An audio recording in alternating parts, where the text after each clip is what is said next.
the 2020 Jeep Trackhawk. This, I would argue, is the best version of the Hellcat. Reason being is because this has all-wheel drive, which means you can actually put the power to the ground. If you guys watch the channel, you know we already did the Challenger Hellcat jailbreak, and all I was doing was spinning. So I am extremely excited to see how this one feels. Before we go for a drive, let's go and take a look at this exterior and look under this hood. Under here is a 6.2 liter supercharged V8, and name a better looking engine than the Hellcat. The SRT badge, the supercharged Hemi on both sides. This one does have an aftermarket air intake, but that's really the only modification done to this. So we're pretty much getting the stock experience here, other than that, which doesn't make that big of a difference. This is just such a beautiful presentation under this hood. 707 horsepower, 645 pound-feet of torque, 0 to 60 in 3.6 seconds. But we will definitely put that to the test. And this one is very undercover. Really what I look for is this little thing right in the middle of the bottom section of the grille here. That's kind of the only giveaway for me that this is a special Jeep Grand Cherokee. You get the heat extractors on the vent here. Unfortunately, these brake calipers are not colored. They're just blacked out, but they are 6-piston brakes in the front. And 20-inch wheels, 295 for your tire width, supercharged badge right on the side. But as I said, I mean, it's very, very undercover. You have to know what you're looking for in order to know this thing's special. You do get the quad tip exhaust back here, so that is a giveaway. Also a Trackhawk badge, but this is easily deceiving because Trail Hawks have a badge that looks similar to this. So again, you really have to know what you're looking for. All right, I'm too excited. Let's go ahead and hop in this thing. First, let's actually check out the back seat. So carbon fiber on the door panel. Very clean door sill, but nothing on there. You get red seat belts. Air vents, heated seats for the back. That's very, very nice. And USB ports. And very, very roomy back here, guys. I am 5'11" and plenty of legroom. You get the moonroof, of course, front and back. And let's hop in the driver's seat. Here we are driving the Jeep Trackhawk, and I am certainly far more excited to drive this thing than I was for the Challenger Hellcat jailbreak, because again, that all-wheel drive setup. This thing has an 8-speed automatic transmission that shifts really fast, as we can see right now. And even at low RPMs, that supercharger really creeps up. That's the best thing about Hellcats. They have, by far, you cannot debate this, the best sounding supercharger whine in the entire car market. And these cars are, you know, they hover between $70,000 to $100,000. The Trackhawk, you're able to find used examples starting at around 70. However, unfortunately, a lot of vehicles with any Scat Pack or Hellcat, as the name, probably hasn't been treated well in its time. So I would go with a lower mileage and or new one. This is one of the only vehicles I'd actually buy new instead of used, because I don't like depreciation.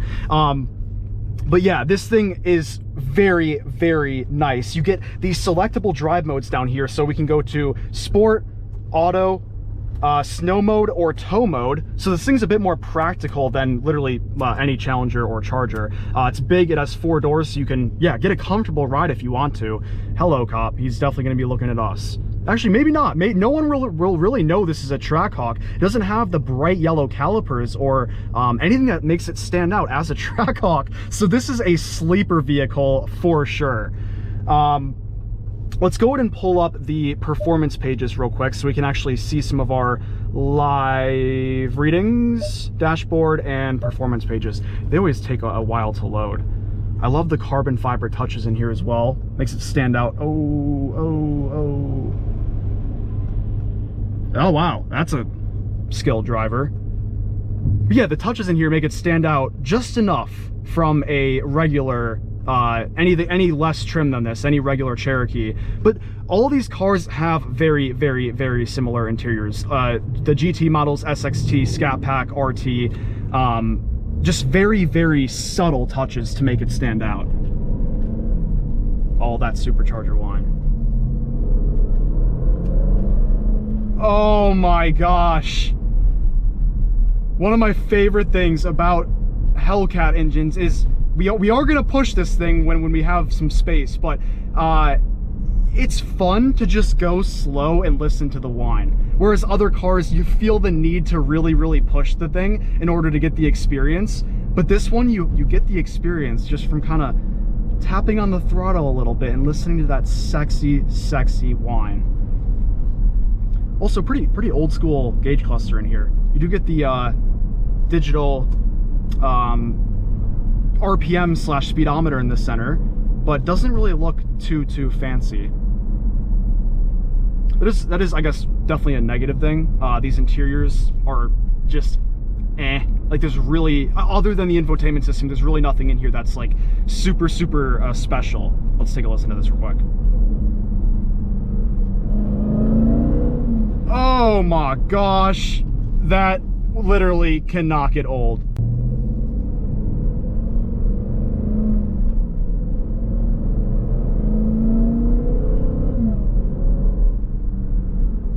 And whenever this thing drives by you, everyone's going to hear the whine. I always have sat in traffic and just, when I hear that, and I'm like, oh my gosh, that's a freaking Trackhawk. So it feels, it feels so good to be in this thing right now. This is one of the Hellcats that I would buy, genuinely. A Charger Hellcat, Challenger, meh, but all-wheel drive in this thing is just, it completes the whole package. Yep.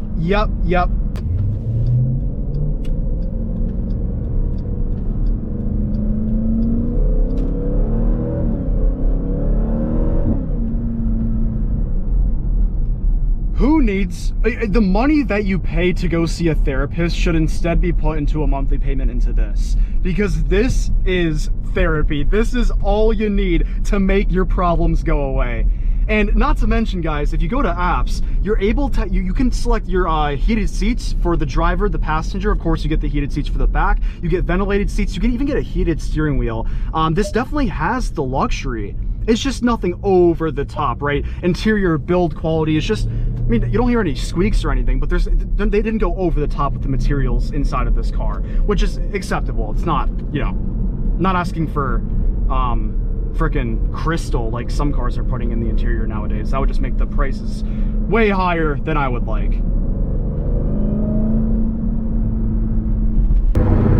All right, let's go in and do a hard pull in the Trackhawk. Ready?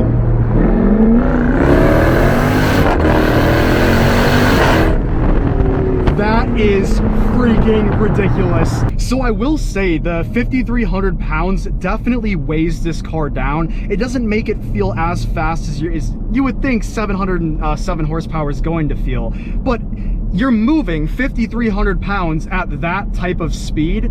It's more than enough. It's just easy if you have driven, or if you drive any other fast vehicles that have power numbers above 500, you kind of forget to factor in the weight. And so, yeah, it still does 0 to 60 in 3.6 seconds. That is very fast. It's just kind of like a comfortable acceleration, oddly enough. So it's not like rowdy, you're not like shaking, losing traction, which is honestly a good thing. It's just a smooth, comfortable acceleration.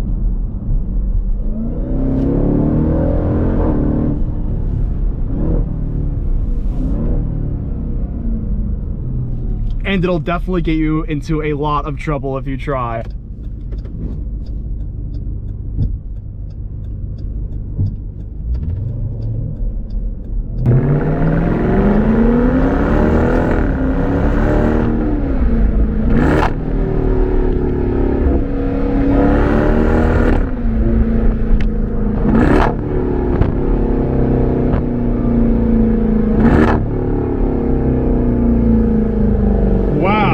I did not expect that from the downshifts.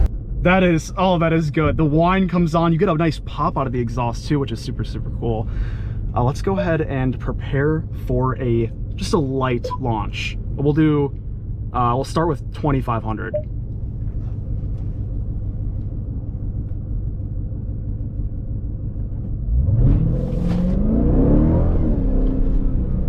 That is absolutely insane. We just teleported 100 feet. Oh my gosh.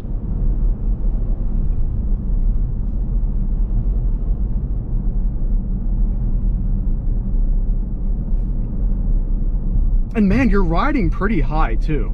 You're higher than almost every car we pass.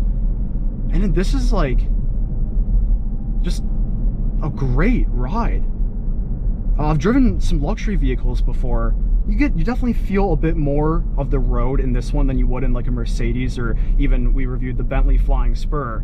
And yeah, that's certainly not on that level, but this is incredibly comfortable for being a 707 horsepower family SUV / track weapon. You could toss this thing into corners, but it's not something I would take for a mountain run. This is something I would take to go to work if I'm, you know, 20 minutes late, because then you're gonna get there on time. Also, paddle shifters are kind of in a weird location. It looks like they would drop down past where you can actually see, but they actually like start right there. They start right where it actually ends from this view. So you kind of got to reach higher up to actually push the paddle shifters. It is a weird feeling. But yeah, the things that we're going to be complaining about, it's like every car puts their money in a specific area, so it's going to have its weaknesses. But the strengths make it worth dealing with the weaknesses.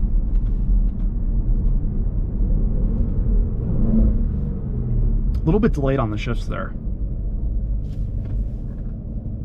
If I were to buy this car, I would definitely do a little bit of exterior modifications because it's already got the performance. However, because of this thing is so stable, you could easily increase the power in this thing and it could handle it. You're not losing traction with 700 horsepower. It's not like so fast that it wouldn't make sense to modify it more. I think it would make sense to push a little bit more power in this thing. But as for the exterior, I would just spice it up a little bit. Maybe make the brake calipers yellow, which a lot of Trackhawks do have bright brake calipers. I would recommend that because, I don't know, this exterior is just a little bit too plain for my personal liking. But maybe you guys have seen the clear hoods that give you a perfect view of the Hellcat engine. That is something I would do. I've seen some people put some mean exterior modifications onto the Trackhawk. It's worthy of that, right? Some vehicles, it's just kind of racy, it's weird. This one, I think it makes sense to do something like that. All right, let's go and do a hard pull real quick. Ready?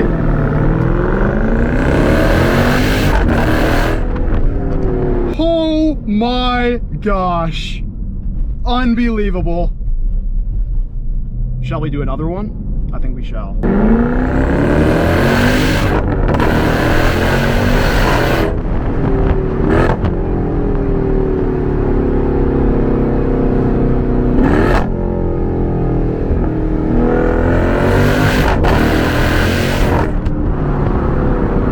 That is so good.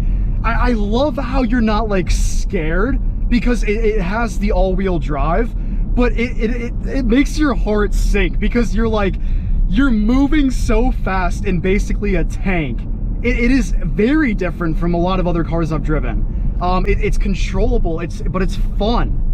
That's very cool. A Hellcat engine belongs in a car like this because when you have it in rear-wheel drive, it's just, you can't really do anything with it. It's too hard to get traction, and that just kind of ruins the fun when you're doing city driving or even back road driving if you don't have like a mile-long straight, because, well, you're just going to be spinning the whole time. But this one, in first gear, you can floor it, and it does not spin whatsoever.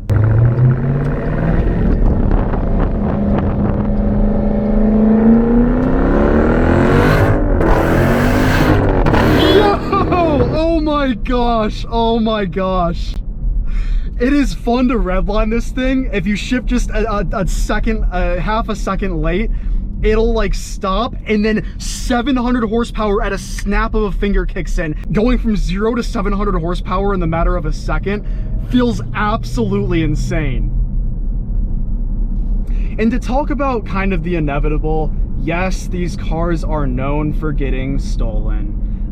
That's one major bad thing about this car. If you're not going to be leaving it in a garage, that's going to be a major problem. If you live in like a high crime rate area, that's going to be an issue.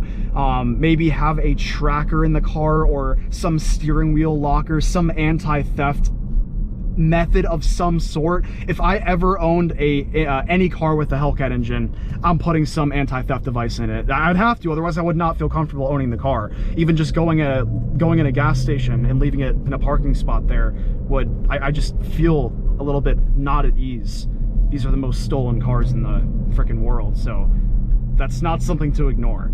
And reliability for these things are all right. They're just, owners of these tend to abuse them, and I can see why, because it's so much fun to drive this thing like a madman. That's why I would probably go with something lower mileage, or even if I knew the owner, I'd be so much more comfortable purchasing one of these versus not knowing how the car was treated, who had it, what it went through, and then buying it when it has 30, 40, 50,000 miles on it. This one has 38,000 miles on it, and everything's all in well. I mean, sounds good, feels good, no rattling. The build on this is actually pretty nice. People hate on these cars. They hate on scats, they hate on cats, but they've probably never been in one, so they can keep hating. No matter what, everyone's gonna hate. I've had people hate on the Lambo I reviewed, so some people are just mentally ill. Let's take a listen under this bridge here.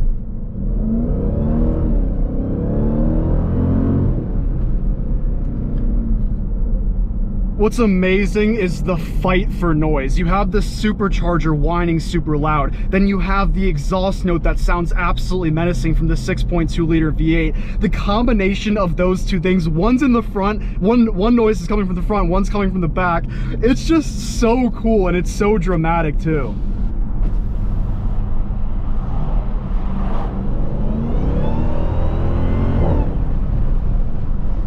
Oh my gosh, when you roll the windows down, the supercharger gets twice as loud.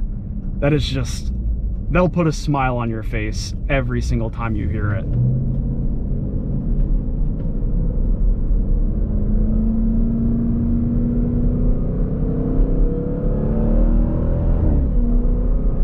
And you gotta let the RPMs climb to around 3,000 to 4,500. That seems to be the sweet spot for getting that supercharger to sound the best. Not to mention, visibility in here is fantastic. I mean, we're in a Jeep Grand Cherokee, so you get a Jeep Grand Cherokee just with 700 horsepower. Very, very awesome combination of everything. Now, some of the competitors would be like an X3M competition, which is actually a bit cheaper than this. An X5M competition would probably be the more appropriate competitor. But American versus German, do you want something with just, I don't know, that's just different? Or do you just want a well-engineered, well-pieced together SUV? I have not reviewed an X5M comp yet, but I definitely am curious to know how that compares to something like this. This is just, it's great. So all in all, acceleration, I would give that an A- because it does weigh a lot. Braking, I'd give it probably a B+. This thing can brake very well, but there's only so much you can do with this car being so heavy. An exterior design, I'm just gonna give it like a C. Like, there's nothing special about the exterior, but it is cool because it's a sleeper. You would not know unless you know. Like, you literally wouldn't know at all. There's nothing on the exterior that says this is anything more than 300 horsepower, which is up to your own personal taste. If you like that, maybe you don't, maybe you want to be flashy, but I think it is pretty cool in its own way, and you can always, again, add some touches to the exterior to make it more special. But that's gonna be a wrap, guys. Let me know what you think about this, and if you would buy the Jeep Trackhawk. This has been a really, really cool experience. All in all, for 70, 80 grand, I'm gonna give it 7.5 to 8 out of 10. There's better ones out there, but it is a good one. Appreciate you guys for watching, and I'll see you in the next one. Peace.